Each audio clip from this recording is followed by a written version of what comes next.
Hello everyone, maths doubt counter में मैं करण परवानी आपका बहुत बहुत स्वागत करता हूं। आज हम class 10 chapter 4 quadratic equation part 2 देखिए हमें क्वाड्रेटिक फॉर्मूला, अब हम सीखने वाले हैं क्वाड्रेटिक फॉर्मूला। नेक्स्ट टर्म है तो क्वाड्रेटिक फॉर्मूला सबसे पहली बात होता क्या है और बना कैसे, ये बात हम समझाएंगे। आपने बहुत बार पढ़ा हुआ है इसको। आज हम बात करने वाले हैं कि इसका प्रूफ कैसे बना और किस तरह से इसको सॉल्व किया गया था। तो देखिए आप यहाँ पे ये है x square plus b x plus c. वही जब हम जनरली जो कर रहे हैं, क्या कर रहे हैं हम कि a को 1 बनाते हैं तो a से डिवाइड कर देंगे, तो a से हमने पूरे सिस्टम को डिवाइड कर दिया। तो देखिए मेरे पास टर्म आ गई X square plus B by X plus C by equal 0। इसके हाफ का स्क्वायर ऐड और सब्सट्रैक्ट कर देंगे अगेन, तो मैंने ऐड और सब्सट्रैक्ट कर दिया। ऐड कर दिया तो क्या बनेगा x plus B by 2a का होल स्क्वायर। ठीक है, क्योंकि यहाँ पे मैं ऐड कर दूंगा b बाई 2a का स्क्वायर और b बाई 2a का स्क्वायर माइनस भी कर दूंगा। जो ऐड करूंगा उसमें तो ये बन जाएगा X square plus B by X plus B by 2a का स्क्वायर, तो वो ये बन जाएगा a प्लस बी का होल स्क्वायर, और माइनस वाली टर्म ये रह गई। अब उसके बाद मैं क्या करूंगा, यहाँ पे मैं इसको सॉल्व करूंगा, देन या माइनस कॉमन लेके यहाँ पे मैं ये आ जाएगा b square upon 4a square plus c by क्या आएगा प्लस सी बाय। अब एलसीएम लूंगा तो क्या आ जाएगा 4a स्क्वायर।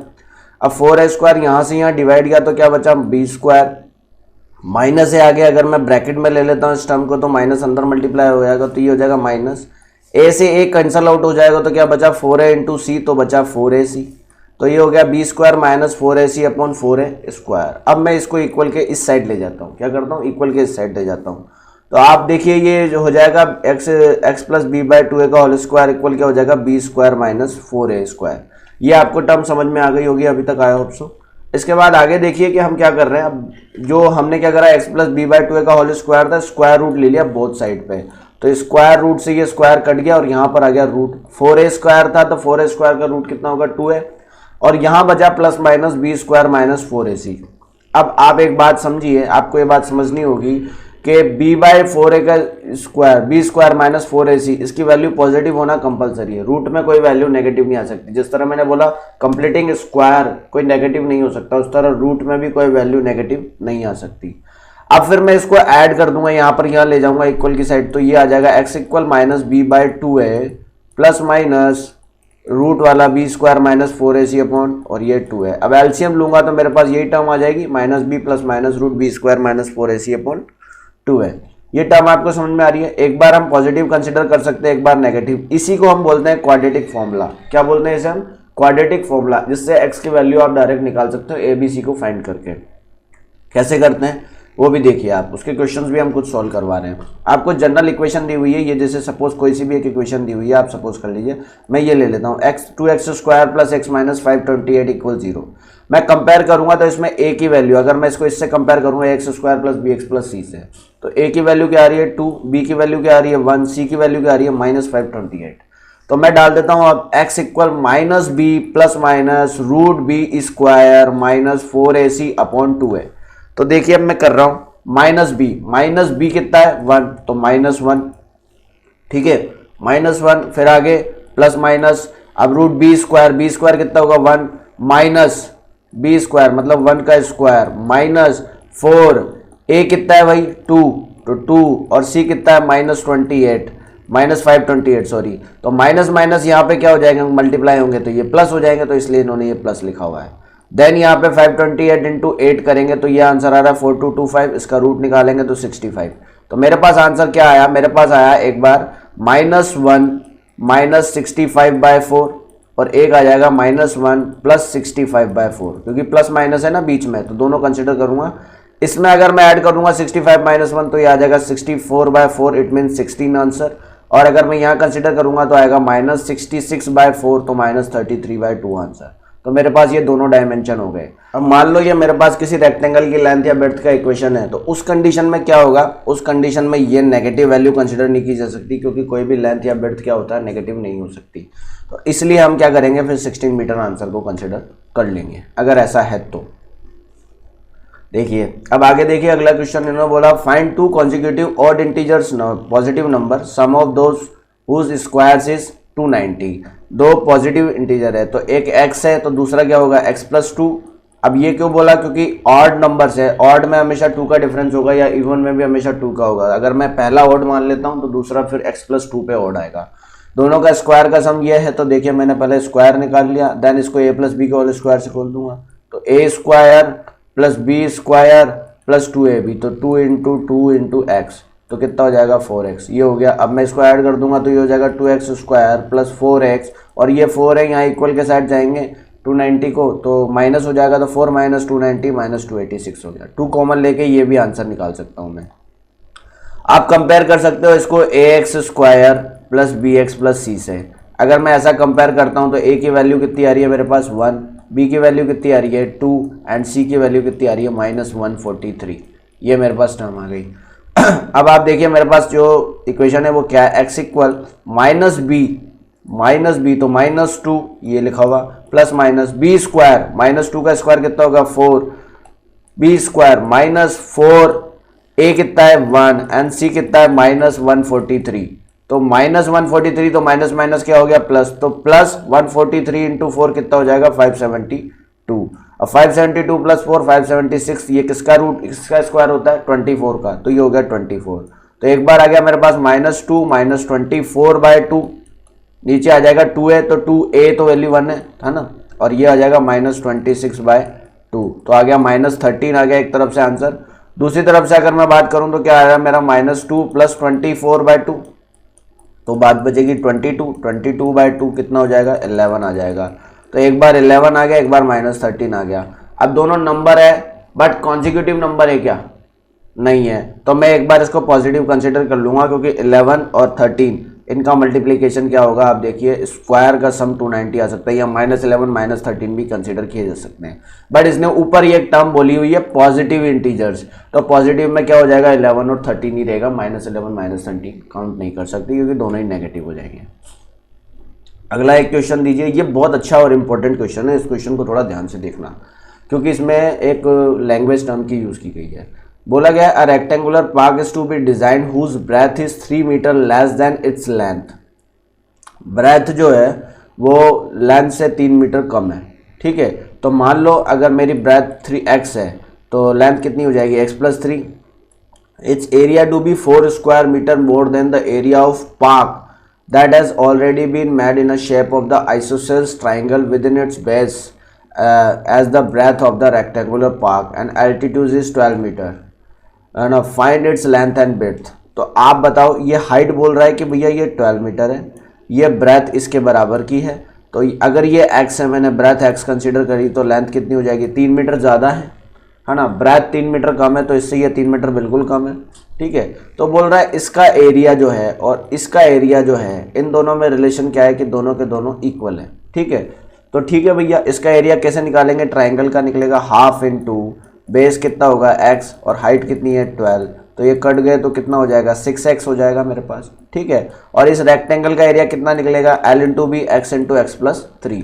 तो यही मैंने करा है, देखिए आप x इंटू एक्स प्लस 3, ये इसका रेक्टेंगल का एरिया निकला, और आइसोसेलेस ट्राइंगल है half into base into height कर दिया तो ये 6x आ गया। दोनों को इक्वल कर सकते हैं, है ना। पर इन्होंने एक बात कही थी, its area to be 4 square metre more than the area of park that has already been made in a shape of isosceles triangle. इससे 4 मीटर ज़्यादा है इसका एरिया, तो इसमें 4 ऐड करूंगा तब जाके इसके बराबर होगा। तो वही मैंने कराया, देखिए एक्स स्क्वायर प्लस 3x, जो ये x इंटू एक्स प्लस 3 इसका एरिया निकाला था, इसके एरिया में 4 ऐड कर दूंगा तो वो बराबर हो जाएगा, है ना। आप वापस पढ़ सकते हैं तभी आपको समझ में आएगा। अब मैं 6x को इक्वल के इस साइड ले जाऊंगा तो 3x minus 6x minus 3x बचा, और 4 को इधर ले जाऊंगा तो -4 = 0 बचा।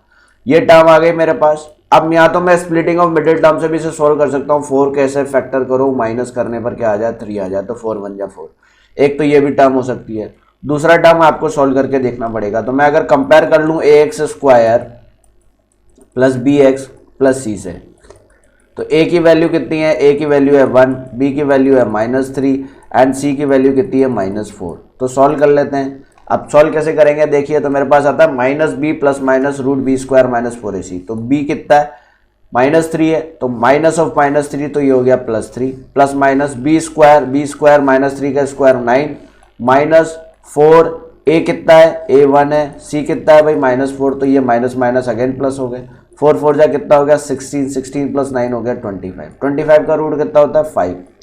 तो एक आ गया 3 + 5/2 और एक आ गया 3 - 5/2। 3 - 5/2 -2 बचा, -2/2 कितना आ गया, -1 आ गया। और दूसरा आ गया 3 + 5/2, तो 3 + 5 कितना बचा, 8, 8/2 कितना हो जाएगा, 4। ठीक है, तो ये दो आ गई। अब नेगेटिव में तो मेरी हो नहीं सकती, कोई भी लेंथ ब्रेड्थ कुछ भी नहीं हो सकता, तो डेफिनेट बात है 4 मेरा आंसर होगा। तो 4 ये होगी तो ये कितनी होगी, 7 होगी। तो एरिया कितना हो जाएगा, 28 हो जाएगा। ऐसे आप निकाल सकते हैं। ठीक है, आई होप सो आपको क्लियर हो गया होगा यहाँ तक। इसके बाद कुछ और देखते हैं क्वेश्चन। यहाँ पे 3 है। अब इसमें ये बात पूछ रहा है, find the roots for following quadratic equation if they exist using the quadratic formula, कि वो एग्जिस्ट करती है कि भी नहीं करती है, ये भी नहीं पता अभी तो ये हमें निकालना है कि वो कैसे एग्जिस्ट करती है, कितना एग्जिस्ट करती है। तो करते हैं शुरू। तो देखिए इक्वेशन है मेरे पास 3x² - 5x + 2 = 0। मैं बात कर सकता हूँ यहाँ पे, अगर कंपेयर करूँ ax² + bx + c से, तो a की वैल्यू कितनी आ रही है 3, b की वैल्यू कितनी आ रही है -5 एंड c की वैल्यू कितनी आ रही है 2। मैंने कंपेयर कर लिया।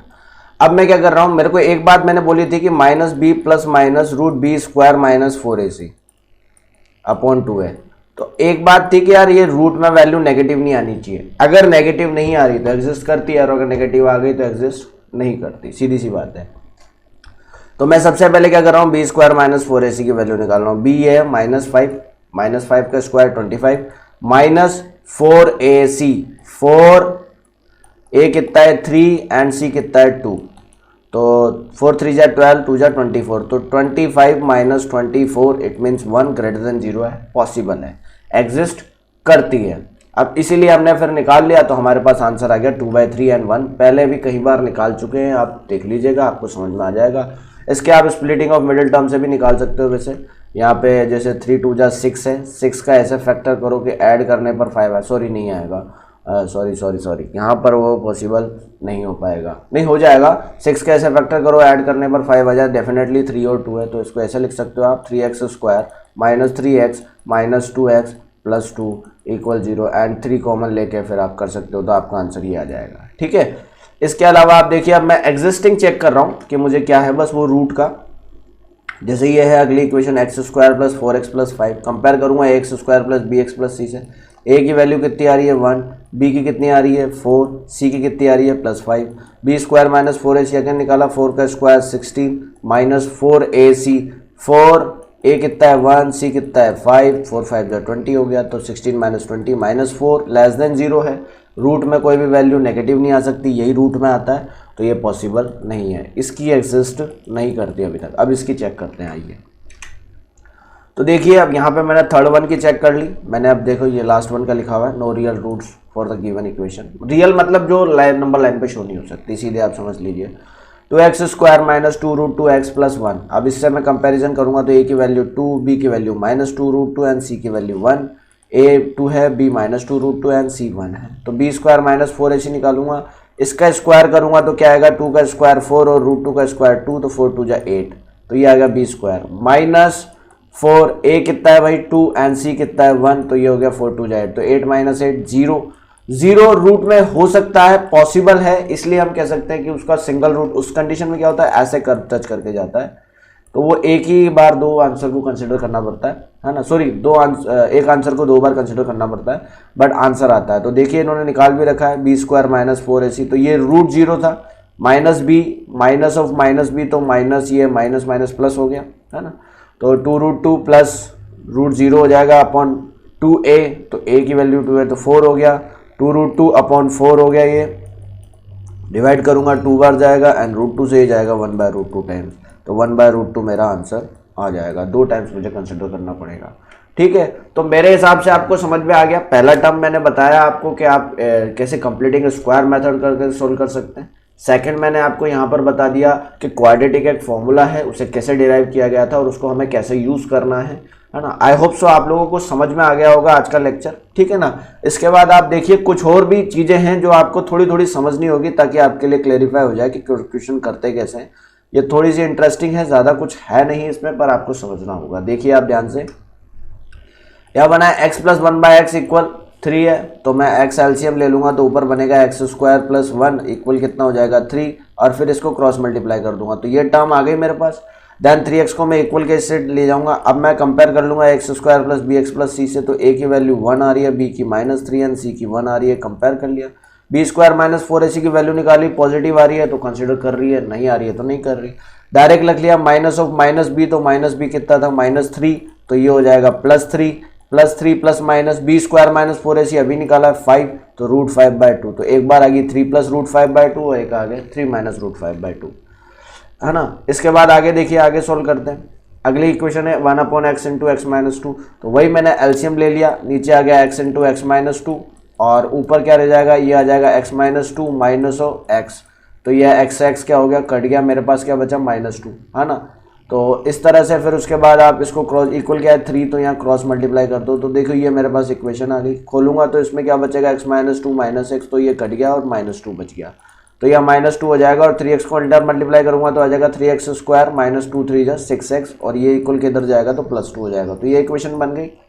अब मैं कंपेयर कर सकता हूँ इसे, तो क्या आ जाएगा, a क्या हो जाएगा 3, b क्या हो जाएगा -6, c क्या हो जाएगा 1। अब ये 1 होने के बाद फिर मैं बी स्क्वायर माइनस 4ac की वैल्यू निकाल रहा हूँ, पॉजिटिव आएगी, तो -b + -√b² - 4ac/2 है।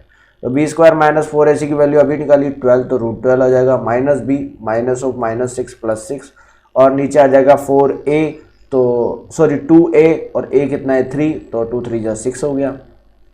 अब अगर मैं 12 को लिख सकता हूँ तो 12 को लिख सकता हूँ रूट में यू 4 × 3, और 4 का रूट कितना होता है 2 होता है, तो इसको 2√3 भी लिख सकता हूँ, और फिर इसके अंदर मैं 2 कॉमन ले सकता हूँ और यहाँ पे कैंसिल आउट भी कर सकता हूँ, नहीं तो ये आंसर रहने दें तो भी कोई दिक्कत नहीं। तो आंसर आ गया एक 3 - √3/3 और एक 3 + √3/3, ठीक है। ये आपको यहाँ तक समझ में आया होगा आपको, है ना। इसके बाद एक किलोमीटर बेस पे क्वेश्चन है, ये भी थोड़ा ध्यान देने वाला है, थोड़ा समझने वाला है, थोड़ा जानने वाला है, तो ध्यान से देखिएगा।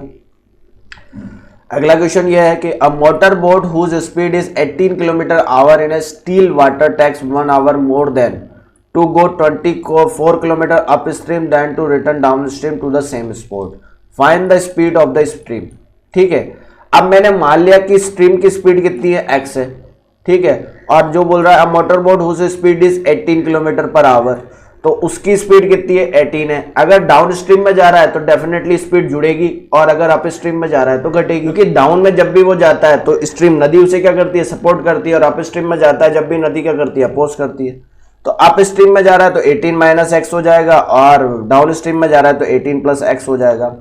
तो बोल रहा है कि भाई 1 hour ज्यादा लगता है जब वो 24 km अप स्ट्रीम में जाता है, जबकि डाउन स्ट्रीम में उसे 1 घंटा कम लगता है। तो अप स्ट्रीम में क्या हो जाएगा, उसका जो टाइम हो जाएगा वो हो जाएगा 24/18 - x, distance upon speed. Distance 24 ही है पहले भी और अभी भी, स्पीड अब होगी 18 - x और बाद में हो जाएगी डाउन स्ट्रीम 18 + x।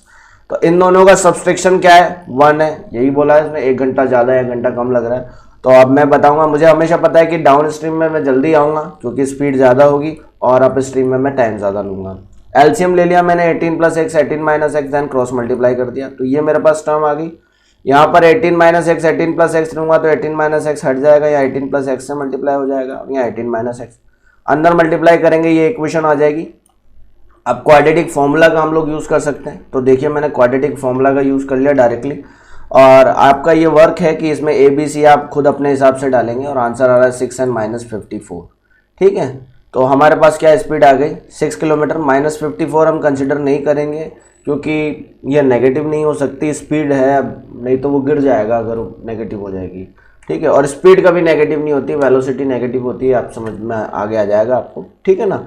तो आज के लिए इतना ही, है ना, ये आपका होमवर्क है। इसके बाद 4.3 विद एग्जांपल्स आपको कंप्लीट करना है ना। आई होप आपको ये सब बातें समझ में आई होगी। मैंने लास्ट टर्म में आपको एक छोटा सा होमवर्क दिया, उसको आप करना, है ना। अगर आपको वीडियो पसंद आई है तो डेफिनेटली वीडियो को लाइक करना, शेयर करना, अपने फ्रेंड्स के साथ इसको शेयर करना, ताकि उनको भी मिल सके, वो भी सीख सकें, 10th की सिलेबस उनको भी समझ में आ सके कि उन्हें किस किस तरह से कंप्लीट करना है, ठीक है। आज के लिए इतना ही, अगले अच्छी चीज़ों के लिए देखते रहिए maths doubt counter. Thank you.